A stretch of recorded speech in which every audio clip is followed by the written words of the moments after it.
to understand both broadcasting and agriculture. According to the National Association of Farm Broadcasting, 78% of farmers consider information from farm broadcasters highly trustworthy. When you need to reach rural America effectively, choose the voices they already trust. Visit IllinoisFarmRadio.com and discover how Ag Radio can elevate your agricultural marketing strategy. Your friend in Central Illinois. WHOW. Top of the morning. Thanks for being with us. I'm your host today, Seth Lawrence. The WHOW Morning Show streams to Facebook and YouTube, brought to you by Peterson Insurance, your Pekin Insurance agent in Clinton. I'd like to take the opportunity to reintroduce Dr. Lisa Taylor, Superintendent of Heyworth Schools. Dr. Taylor, I don't know if you remember me. I'm Seth Lawrence. We used to connect pretty regularly. I feel like it's been a while, so I hope you haven't forgot about me. How are you this morning, Dr. Taylor? I'm great. It has been a long time, and I feel like the year just went by. So I can barely remember what I did last week, but I do remember you. Oh, so very good. Well, thank you. I appreciate that. I don't know if my memory is a good thing or a bad thing, but either way, I do appreciate you making time for us as always. And yeah, you mentioned it, man. We are zooming right along through this school year. Have your kids had prom? I know it felt like everybody and their brother did prom last weekend. What's Heyworth Schools playing with that? Yeah, we joined that with the prom festivities last weekend, and our first grade dinosaur play has been this week. We had the musical already, so it's really down to like finishing up spring sports and kindergarten circus and graduation for us. But it that last month is like an event every day or evening. Yep. So what do you have coming up here to kind of round out the school year? We had prom last weekend. When is graduation? When's last day of school? You know, what are some of the benchmark dates coming up here as we get ready to turn the calendar to May? I can't believe it, Dr. Taylor. I know. Graduation is May 17th. We do the Sunday graduation at 2:00. And then that following week, we're out on the 22nd, and probably as big and maybe as big of a crowd is the kindergarten circus on the 22nd in the morning. What is the kindergarten circus?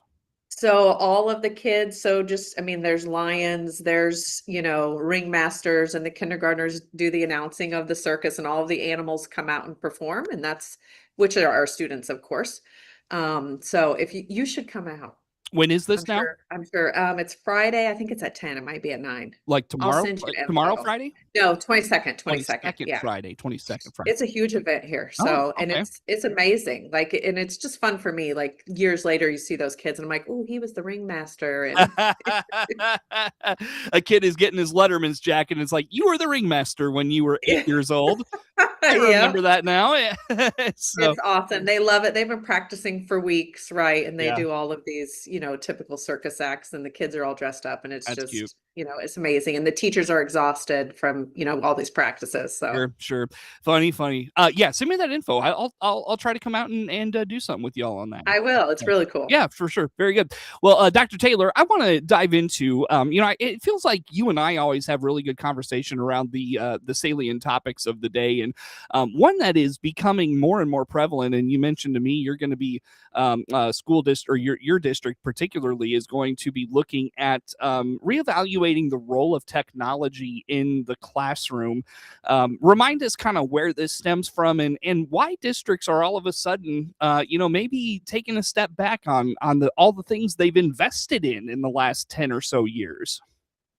Yeah, I think back, of course, I was a computer teacher when I was a high school teacher. So we won't talk about the years, but anyways, that was the days of computer labs, right? And they were in such high demand. So on my planning, there was always a class, using my computers, and there was just very limited access at home and school. And then with one-to-one, we shifted to, there was still pretty limited access at home for kids. And so it was important for schools to be able to teach kids how to use this technology and prepare them for the work world. And so everybody kind of went to one-to-one maybe 15 years ago or so. And now we all have devices in our hands at all the time, basically. And most kids have devices at home. And so it's like we've shifted the other way to where school doesn't need to provide that when most kids are getting it, right? At least not as much as we have been. And I think Cheryl Warner was on talking about the anxious generation. I've read that book. There's a kids version that is really good that talks to kids about, making connections and realizing the distractions that phones have. And I think now we're all making that shift. And so we're going through the process of evaluating our one-to-one program. Do we need to be buying devices for every kid, right? Or do we need just carts? We're going to survey parents. We're going to meet with, student groups, and they're recognizing too that it's a distraction for them. We have teachers now who take cell phones when kids enter, or they put them in a bin. And we're all kind of at that point in life where we're like, whoa, we need to put our phone down. And so as a school, we're just going to take a bigger look at it and make some suggestions, recommendations to the board. Totally. Yeah.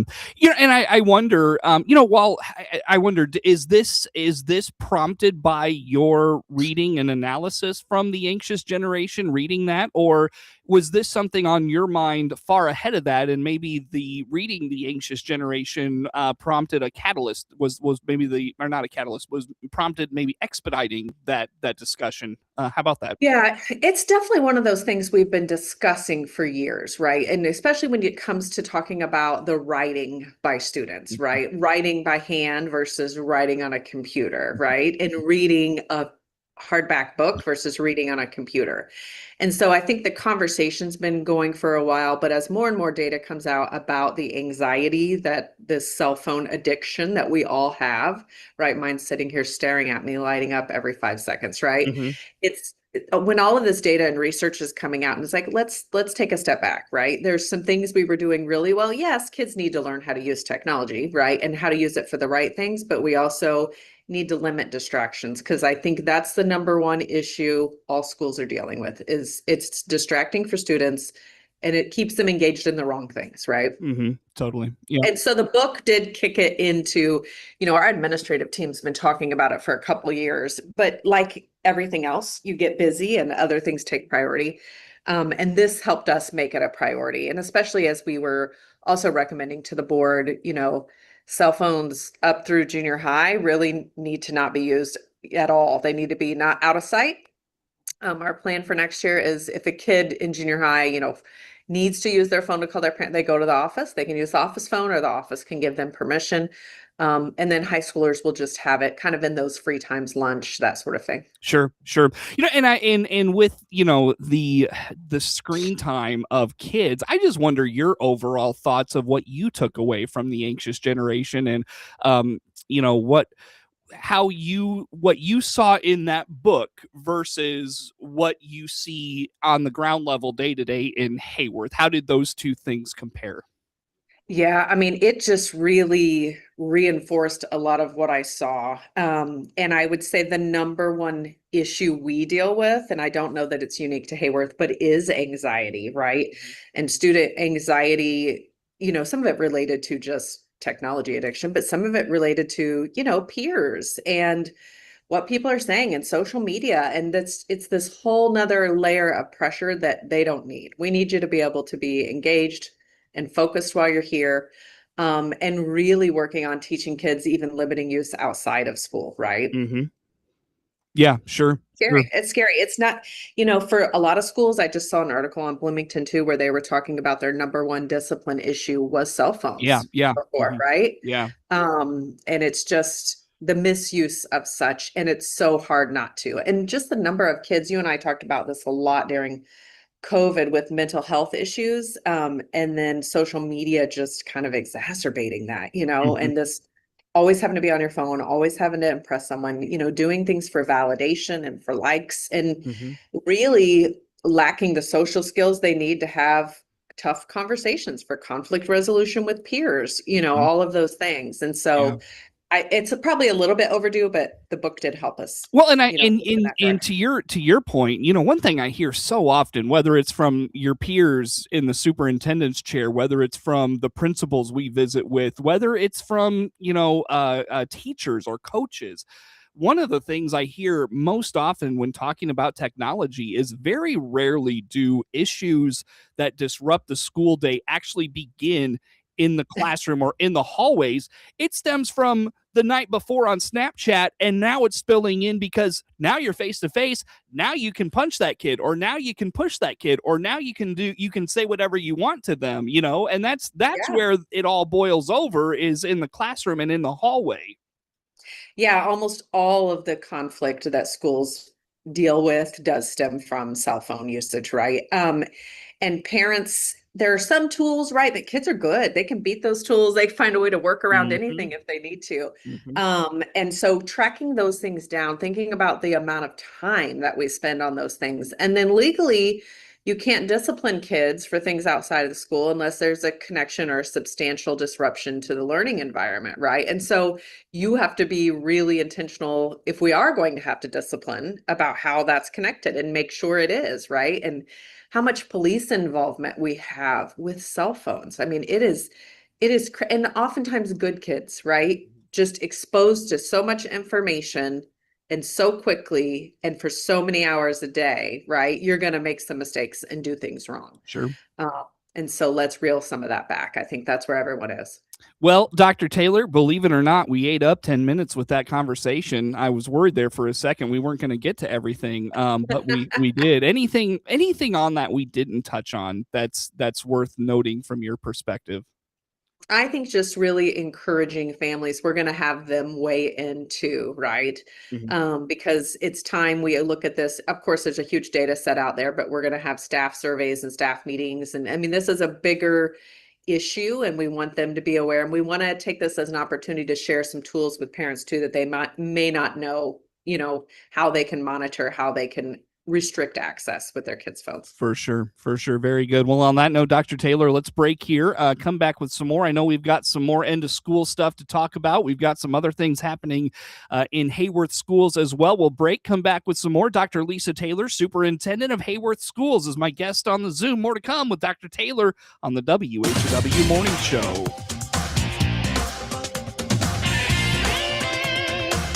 How old are your kids?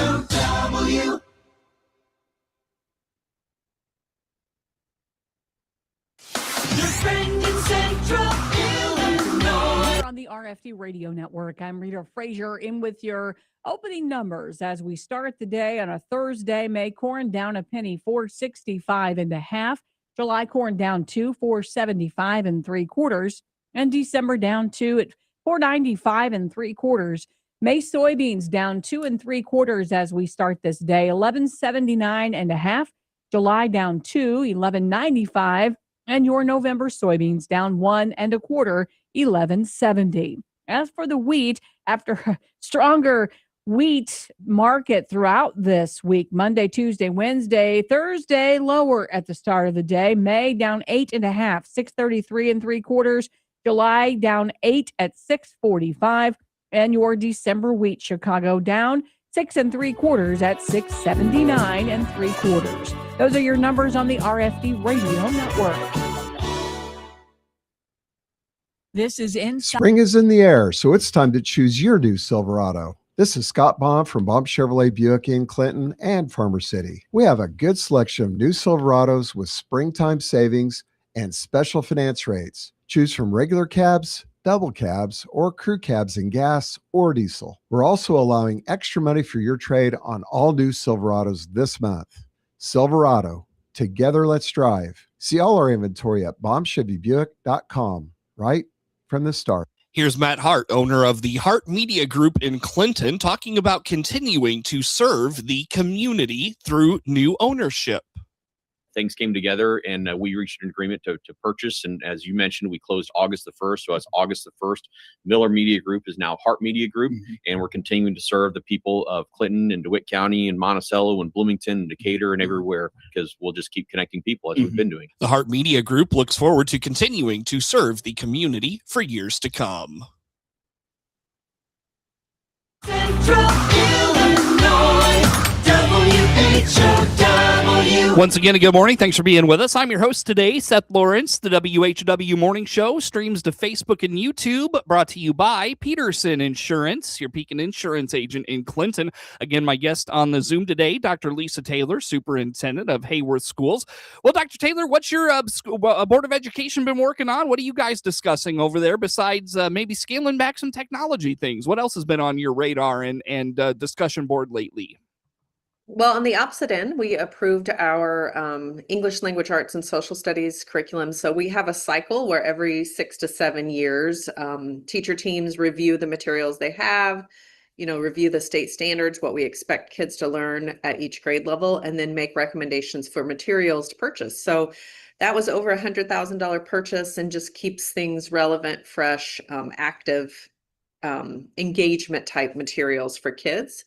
The other big thing, and we'll be communicating with families about this after the May meeting, is the school district, and some districts have done this, but we had talked about it last year and are doing it this year, is eliminated those registration fees and course fees, except for ones you kind of have to have, like driver's ed, where there's a permit, or dual credit where you're having to pay the university and that sort of thing. But I'm really trying to ease some of that burden on parents because you have several kids and you get to registration at the beginning of the year and your bill is, $700. It doesn't feel like a free and appropriate public education, as the law says. And, property taxes are not cheap, and we feel like parents are already contributing. And so really taking all of those things away for next year too. Sure. So it's kind of some exciting stuff. We have a lot of summer projects planned, like everybody, but it's crazy that I'm talking about that already. Yep, for sure. You were telling me before we got started, you are fully staffed. I don't know the last time I heard a superintendent say that.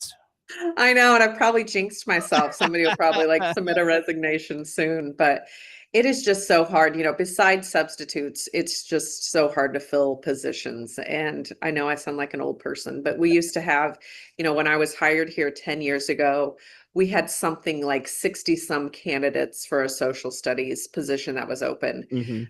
And this year we definitely had less than 6. Wow. And if you get down, and a lot of times there are candidates from, foreign countries that are wanting to get a visa sponsored. So the 6 isn't even necessarily qualified people.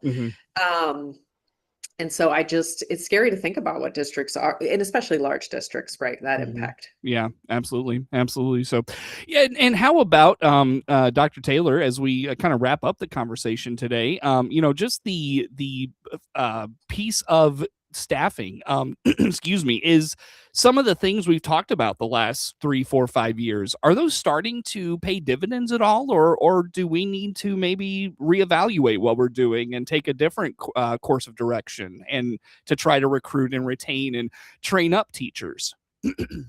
Yeah, I haven't seen, I wish I had. The state has tried to remove some barriers to licensure and streamline some things, but I haven't seen a major impact on the increase in the number of applicants. And we're attractive, right, to districts. We don't have a really high poverty rate. It's a nice out of town location. There's a lot of it. We pay very well. We're competitive with Bloomington Normal. So I don't think it's necessarily things we have control over.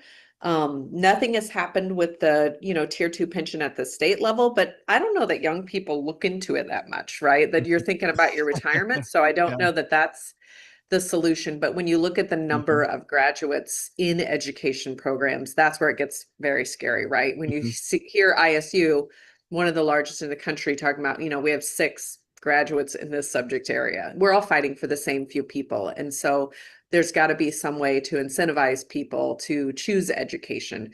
And with everything that's changing in AI, right, we are starting to see at least more people, interested in substituting and things like that. But there's still, especially this time of year, good luck. I saw the principal sent out an email Monday and was like, this is not to discourage you from missing if you have to miss this week, but just know we have basically no subs right now.